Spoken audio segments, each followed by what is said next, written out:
Well, hello, and welcome to my channel. I'm just working around. I just wanted you to see how creepy my eyes look in this color right now. Welcome.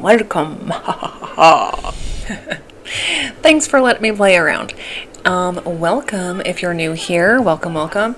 This is Jana Sam, Everyday KS / The Bedroom Workouts. We are actually on Monday Workout Madness, and we're supposed to be doing a workout, but I have a new assignment for you because it was brought to my attention that I need to talk about this subject.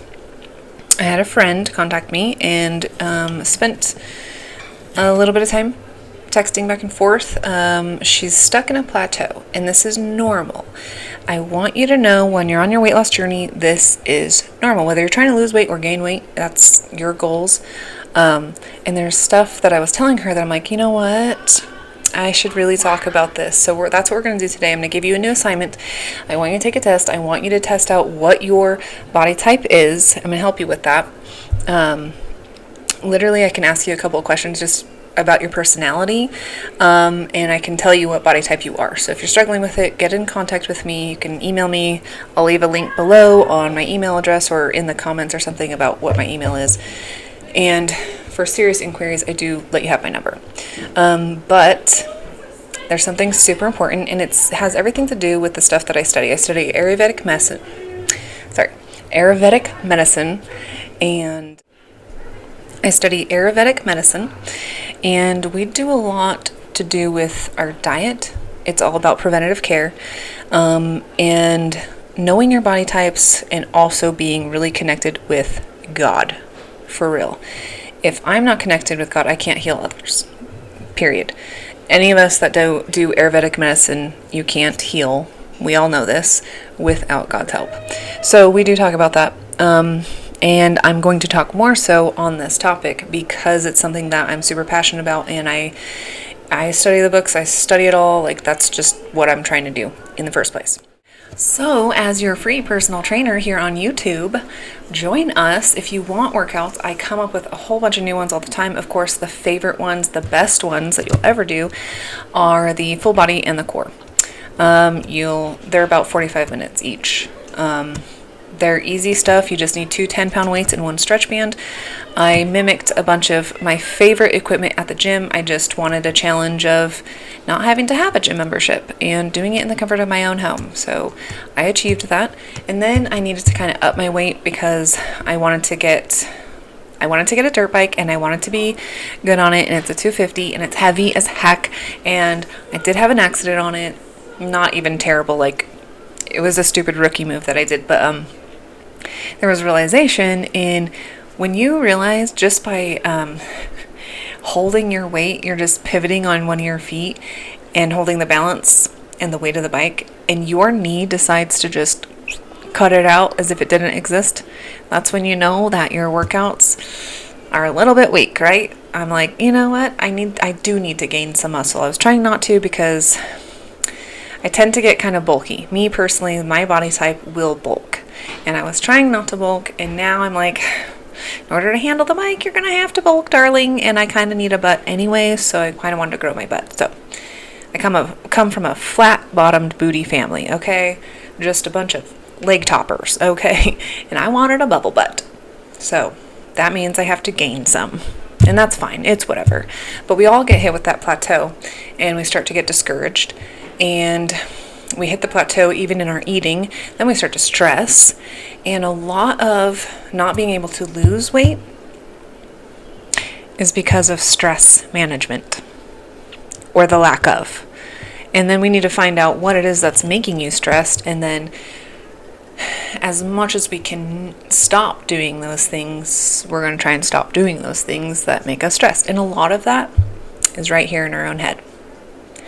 So I'm gonna give you some keys to figuring out what body type you are. We're gonna go over that. There's a test I want you to take. I'm gonna show you the test, what it is. You can have a moment to pause it and take a picture so that you can have it and do this at home. You can do this at home. It's all good. I'm gonna give you pointers and tips and everything you need to know. And we'll talk about it, and we'll talk about it again until you understand it. Or if you need help, more extra help, contact me. Okay, get a hold of me. Talk to me through here if you want to, or email me. I'll put it down in the either in the description box or in the comments or both. Okay, so in making this particular video, I hope that I can change the goal is to change the way you think about food. Okay? And that's going to help us with also our stress management, because what we put in us will exude out of us. Okay? Certain foods, like certain foods could be my cure, and they might be your poison. So it's important to understand what your body types are, and we're going to go over that. We believe in Ayurveda, we believe in Vata, Pitta, and Kapha, and they all have all of the elements. We include God in this, we include elements when we're healing ourselves, and guess what? Food, real food from the earth, that like the way God intended, has all the elements. And it needs to go through our digestive tract to get through and put to where our body needs it for its nourishment per whatever food you're consuming. So if you're eating a bunch of junk, what do you think is going to happen, right? Because we all know the saying, you are what you eat. You are what you hear. You are what you read. You are what you listen to. You are who you surround yourself with.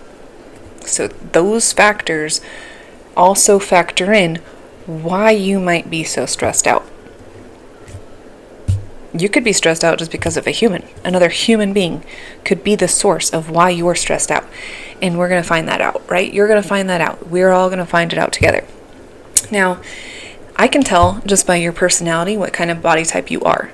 If you're somebody who overheats, and you overheat, like you get hot, whether mentally you get angry really quick, you're quick to agitation, you're quick to get hot even outside, maybe you're doing some activity and you're just like, oh my gosh, it's too hot. You're a Pitta. Pittas are mostly fire. They are the absolute fire element. And we all have Vata, Pitta, and Kapha within us, okay? Because we have all the elements within us, and they all three have all the elements within them. Vata is more wind. And if wind blows onto that fire, it creates more heat, and then it just... So if a Pitta person has Vata pushing them, and their Vata is getting out of whack, it'll make the fire worse, which in turn, later down the years, can turn into something like MS or seizures. So it's important that we do preventative care, and we do it with Ayurvedic through food. Food is fuel.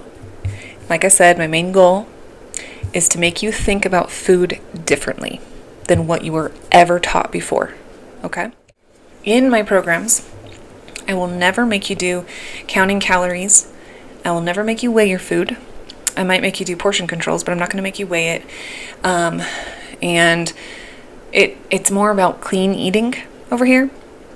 And that's a lot of what Ayurvedic nutrition is also. So it was already up my alley when I created this before I even started studying Ayurvedic medicine. And so hopefully I can get my message across the way I want it to. Now, a Vata person, I'm a Vata, we're very much in our heads. We're talkers. We're in our heads constantly, overthinking the shit out of everything, okay? That comes into high anxiety, high stress, and high everything. If you're a Pitta and you have a high Vata, also could turn into something like lupus. And so it's because of all the stress that you carry, and all that can turn into lupus or something like that.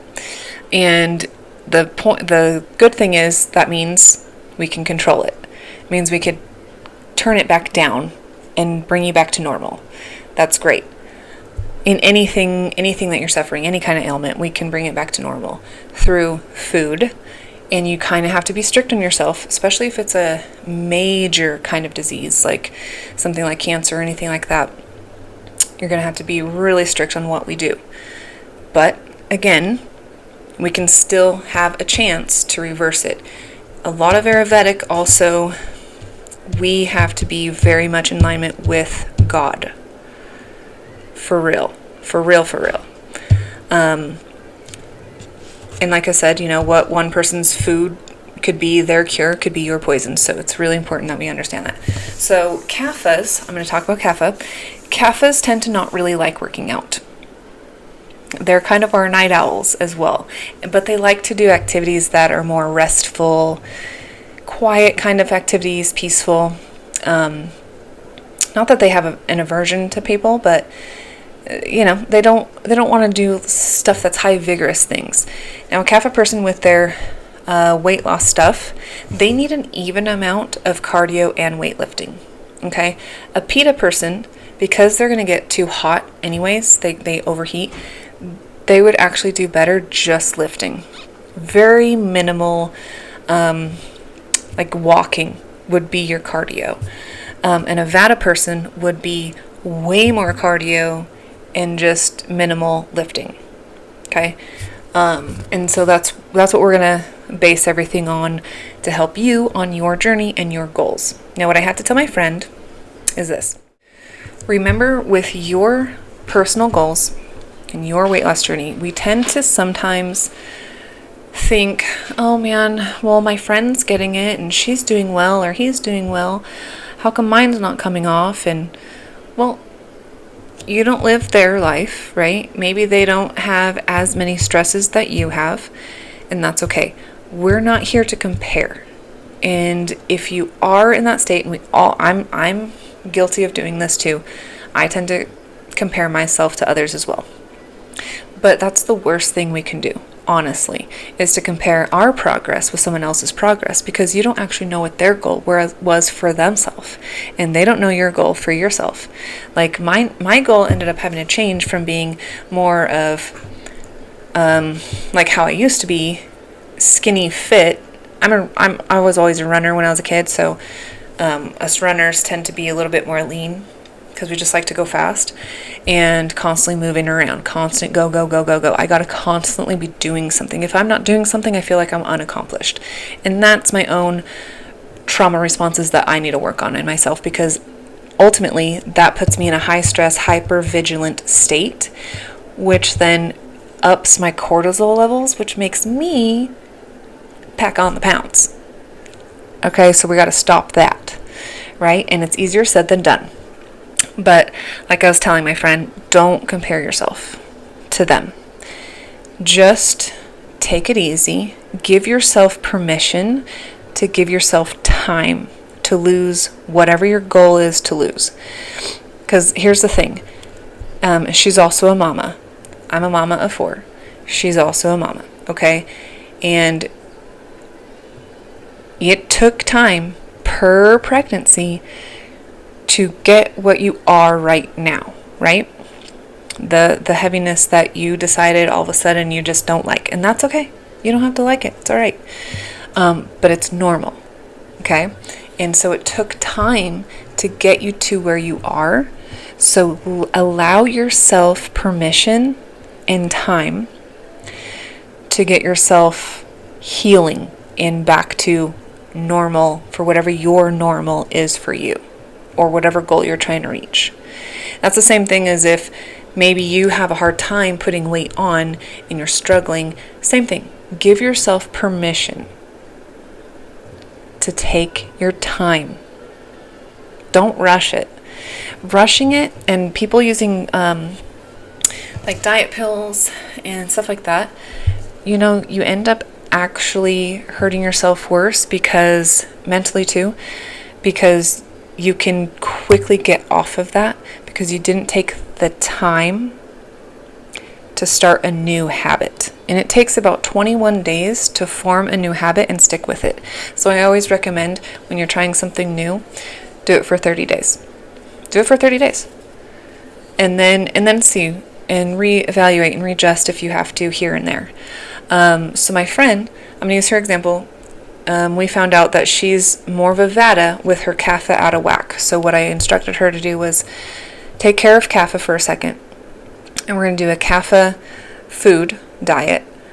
Don't think of diet as diet. Ugh, I hate that because that just, it turns off something in your brain. You're just like, and then your cravings hurt you worse because you're like craving it worse, even more. So we're going to have her fuel the kapha with the kapha foods and avoid on the avoid list. And I told her to do this for 2 months and then go to the vata foods. And we're going to restore her vata, and we're going to maintain her on the vata. This way, she can actually gain control of the kapha that got out of whack, and then she can sustain on vata.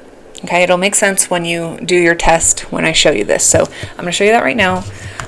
You're going to want to hit pause so you can take a picture of this. And I actually want you to take 2 tests. I want you to do this twice, especially if you feel weird about getting a hold of me and me asking you a couple of different questions about your personality to tell you who you are. I know it can seem kind of weird. So I'm going to try and go as slow as I can and show you this. Actually, I'm going to do it the opposite way. So let me grab the camera real quick. Let me do that. Hold on. Alright, so this is the first half. Sorry if my hand is shaky. Just pause it, take a picture. Okay, here comes the second half. Oh, let me tilt it. Hold on, that's a little blurry. Let me fix this.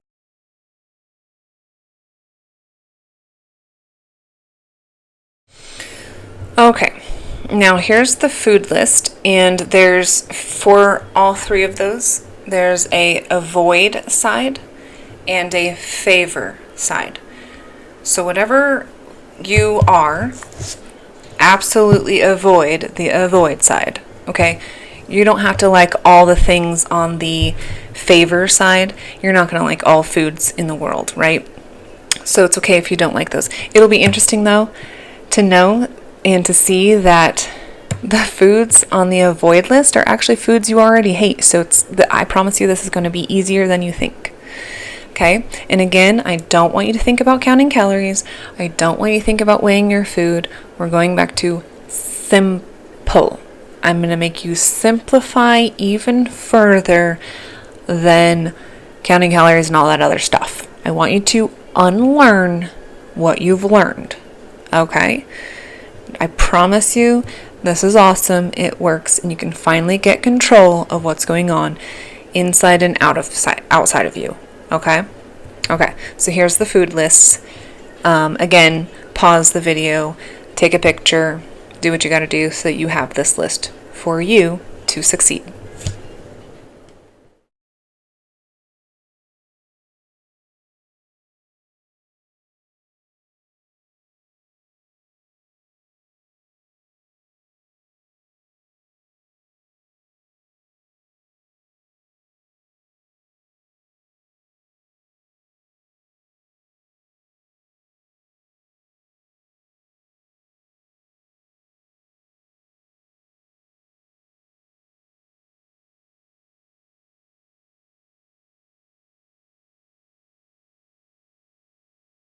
Okay, this is for educational purposes, okay? This is a acupuncture thing that I also study, okay? This goes along with my Ayurvedic studies. Because I see sacred geometry and I know how to do energy shifts, and if you're paying attention to the documentaries, there's a story on how I learned. It's coming up. It's not there yet. It's coming. Of how I actually learned how to do an energy shift. But so imagine that shape. That's sacred geometry.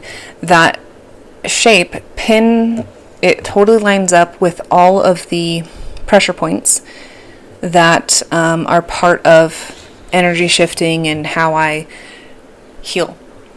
And I actually use this a lot when I'm taking Levi's potential seizures away. I call them potential seizures. Say that 5 times fast. Potential seizures, because when he's about to go into one, he'll come to me and be like, hey, I'm feeling weird, I'm feeling dizzy, and so I'll do a head massage, I'll put him to sleep. Usually he's asleep for about an hour and a half to 3 hours, which is good, because if you're about to go in a seizure, it's better if you're sleeping. It's better to rest your brain. I go in there and I turn off everything. I just turn it off. That way his whole body can just like come back and just be okay. So it all has to do with everything that I study and just what I already naturally know. And shoot, maybe I'll start doing some lessons for you guys with workouts to do breath work and meditation stuff, and how you can learn this too. Not everyone will be able to do it. That's okay. Don't feel bad about that. It's just might not be in your calling to do that. It's okay. I can do it. I know another person that can do it. She's actually the doctor that recommended me to study all this stuff in the first place. So I kind of owe her all that credit and testimony that this stuff really truly works. I promise. It really does. And it's just, it reminds us of how connected to each other that we all actually are. And connected to the whole earth and connected to God that we all are. And it all connects together. You'll hear me repeat that a lot when I'm talking about my documentaries. So if you haven't seen those, watch them. I give you real life examples of my own life experiences over there, and funny things, sad things, interesting things. We went over the negative stuff first so that they can be timestamps on the timeline, and we don't have to live there anymore. I don't have to live in negativity anymore. It was literally trapped in my body. It took me forever to figure out how to get rid of it. And then I thought all was well, and I was like, sweet, 10 steps forward. This is awesome. And then I got hit with that brick and went 1,000 steps back because I thought everything was good, and it wasn't. So then, yeah, anyways, that's all there on the documentary channels. Series. There's going to be a 13. It's coming up. It's actually really cool. It's a little bit of my family history coming up. Anyways, let's get back to your nutrition. Okay, so remember, food, we are going to look differently, okay? Food is fuel. Just like how I drive a diesel truck, I would not put regular gas in a diesel engine, right? Regular gas to my engine would be junk food, right? And vice versa. If you're a regular gas driver, you would not put diesel in your tank because you wouldn't perform well, right? So we need to start thinking of food as fuel and not just as comfort. And I get trapped in that too because I love food. I love trying new food. I like playing with it. I like cooking. I like barbecuing. Barbecuing is my favorite thing to do. So like, I just like to test it all out. It's just delicious, but unfortunately it just likes to stay on my body rather than, so I guess I could just cook for other people and let them have the food, right? No, but for real, I'll take it as comfort food, or if I'm high stress, you bet your ass I'm stress eating. Give me that cookie. Give me that bread. Those are my weaknesses. I love bread and I love sweets. Just a little too much. If you throw a pie in my face, dude, I can't resist a pie. Like, really? Don't do that to me. That's rude. Love pie. Anyway, so food is fuel. We need to look at it different. Okay, if you are having a sweet craving, do yourself a favor. Eat it in the morning. Eat it first thing in the morning. Do not eat it anytime after 12 in the afternoon, okay? Because you're less likely to be doing more activities. You're starting to get tired throughout your day. And if you have a sugar at that time, you're going to have a sugar crash about 2 hours after that. And you're going to be really lethargic and real tired. Like, nothing's going to go right. You're going to come home and just want to do absolutely nothing because you're having a sugar crash. So don't do that to yourself. If you must have a sweet, eat it in the morning. Okay? You will burn it the rest of the way off throughout the day. All good. You can still have your sweets. I'm not saying you can't have them at all. Just eat it in the morning. Make a habit out of that. Again, working on our habits, working on our goals. My new goal is to be a warrior goddess, okay? No longer a string bean. Okay? I want to be able to take down a freaking mountain lion, okay, if I had to. Okay? Like, obviously that's not really going to happen, but like, you know what I mean. Okay, I'm going to have a little bit more muscle, and that's fine.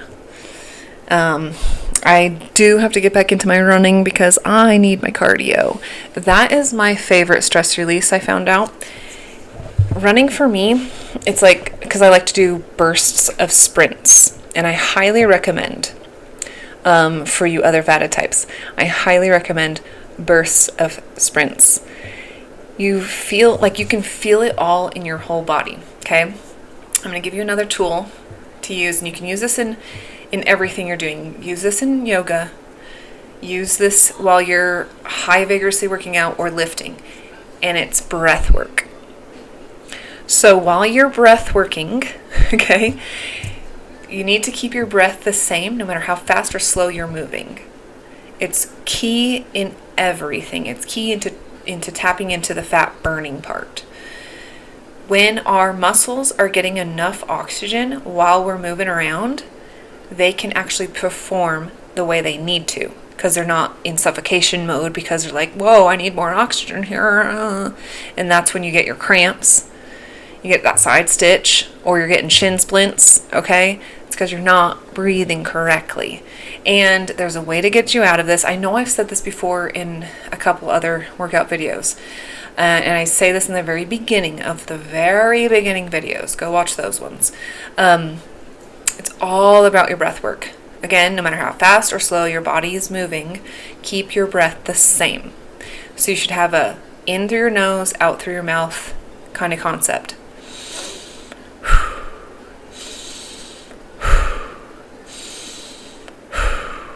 Exactly that same rhythm. Keep it the same the whole time. When we start getting too much and we start breathing heavier,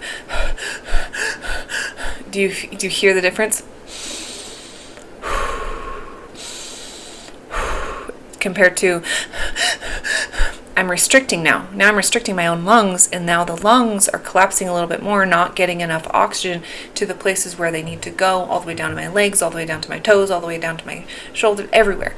I need it everywhere. When you're sprinting, you're engaging every single muscle in your body. You're going as fast as you freaking can go, okay? Maybe that's only 2 miles an hour. That's all right. You're moving at your fastest pace.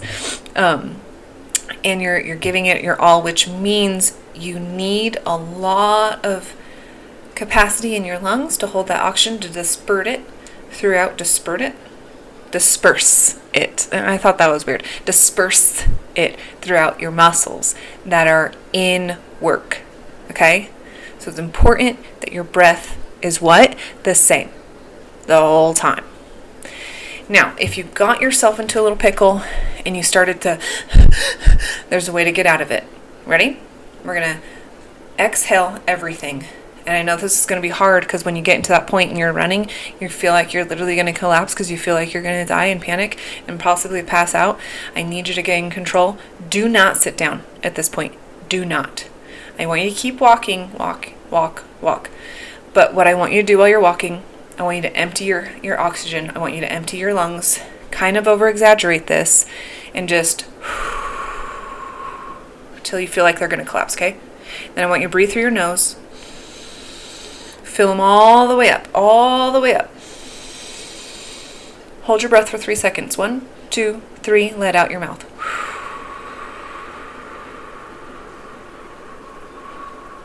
Do it again. Hold. 1, 2, 3, let out. Now breathe in. Breathe out. Breathe in. Breathe out. You should start feeling your heart rate slowing down. This is good. Keep moving, keep walking, and keep breathing this way until you feel better. Then you can push yourself to run again. Maybe not as hard. It's just all because you got your oxygen out of whack for a second. And it does happen, even to the rest of us that know our breath work real well. Okay? You can still get out of whack. And I just showed you how to reset. That's all I'm doing. I'm just showing you how to reset so you don't get that stitch in your side and you don't get your shin splints. And there's workouts to do before you do like just kind of open up your body a little before you start running. That's why walking first is really good. But when you're walking, you also kind of want to do some stretches with your shins and your calves and your hamstrings and your quads before you start getting into your actual run. So maybe walk a little bit and then stretch those muscles out, and then start walking. Walk up to where you start walking faster, and then jog. And then take your jog to a sprint.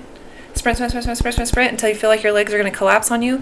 And then jog it out a little bit. Slow it down. Walk. Okay? And just do that. Repeat that as much as you can. And I promise you, it'll start to feel like you're actually releasing your stress, because your stress stayed stuck in your muscles. So that's all we're going to do right here. And it helps with the breath work. Now, while you're breathing and you're working out and you're doing this running, I know this is a lot I'm throwing at you, but once you understand it, you'll get it. So once you get good at your breath work, I want you to start thinking about this during your next breath work, okay? I want every breath that comes in to be like a net, okay? That oxygen that you're breathing in, it's going to be like your net. It's going to collect all those negative atoms within you, little cells. We're going to call them atoms, okay? Because they are. It's going to collect all those negative atoms, which are your stress. Say you had these little atom bubbles everywhere, okay? Your oxygen needs to be that net that grabs those negative things that are trapped within you, and you're going to grab it with that oxygen, and you're going to blow it out your mouth. Okay? This is how we're slowly going to do energy shift through breath work. You're welcome. So, again, you're running, okay? You're going to breathe in. As you're running, it's like when you're doing that high sprint and the breath work that you're doing, all your breath is grabbing it. And once you have to slow down to your jog, to your walk, you're breathing it all out. All of it's coming in as you're trying to catch your breath back. You're going to swoop back in and grab more negatives. Just imagine. Use your imagination for me, please. You might not be an artist. You might not be that, okay? That's okay. Just use your imagination. Imagine that breath is grabbing all your stress that got locked into your muscles and it's storing there, and it's storing out as fat now. And it's just sore and all that crap, right? It's all the stress. You're just going to grab that with that air. You're going to grab it in, and you're going to blow it out until you can calm down, and you're going to do it again. And you're going to repeat that a couple of times. And start off with 2 laps around. I live on 5 acres, so I do use that as an example a lot. So 4 laps for me on my 5 acres is 1 mile. So if I break it up and I do my walk and then I do my jog to sprint to jog to walk, and then I'm walking, I'm catching all my breath. During that whole thing of me catching and walking around over here before I get to this end of my property where I do my jog and sprint and jog again, through that whole time of walking, all I'm imagining is taking my breath as a net and getting all my negatives so that I can breathe it out. Let the wind take it. Let the earth take it. Just let all the elements take it through your breath. It's a lot of imagination work that you have to use. But I promise it works. I promise it works. Okay, so I gave you some tips today. Hopefully, if I come up with more, I'll tell you next time on the next video. And hopefully on the next video, I will show you my next workout that I have for you. And I am going to cut that down just a little bit because I do have a lot of workouts for you guys to choose from. And I do want to do more so of the breath work in yoga techniques. And not necessarily in the technique. I know there's a lot of yoga stuff out there, but I want to teach you how to do energy shifts on your own self. And then you can practice this on other people. But yeah. So that's coming up. Congratulations. Anyways, you guys have a great rest of your day. I hope you enjoyed. Sorry it's a little boring. Yeah, but it was informational, so it was good. And take that test.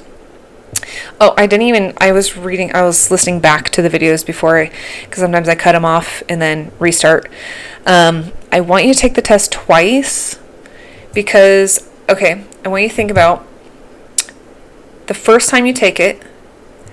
I want you to think about how you were, whether that's like a year ago or 3 months ago, before the stress really got you. Okay? Or even way back when. Okay? Think about you and your normal self, because that's the goal self that you're trying to get back to, right? I want you to think about that version of you while you're taking the test. And then I want you to take it again. And I want to have you think about how you are right now, because those questions can change.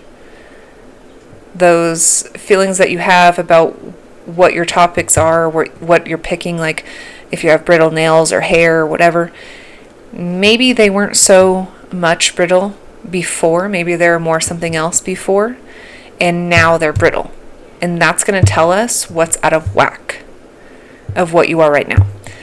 So if you are nervous to get in contact with me and me ask you a couple personal questions about, they're simple questions, just like, are you quick to get irritated? Do you like working out or do you not like working out? If you like sleep more than you like activity. If you are an overthinker. Just simple questions, are simple, and then we can help you get right back on track. So if you want to reach out, awesome. If not, I just now gave you all the tools that you need to figure this out on your own, and it's all right. And if you decided to take that route and then you change your mind and you want to get in contact, absolutely, I'm right here. This is free for you. Make sure you like, subscribe, because that helps me out, and it gets the message across to more people, and then everyone can start practicing preventative care. And isn't that awesome? All right, you guys have a great day. Love you. Thanks for watching, and I'll see you next time. Documentaries are on their way. Number 13, it's coming up. All right, be safe out there.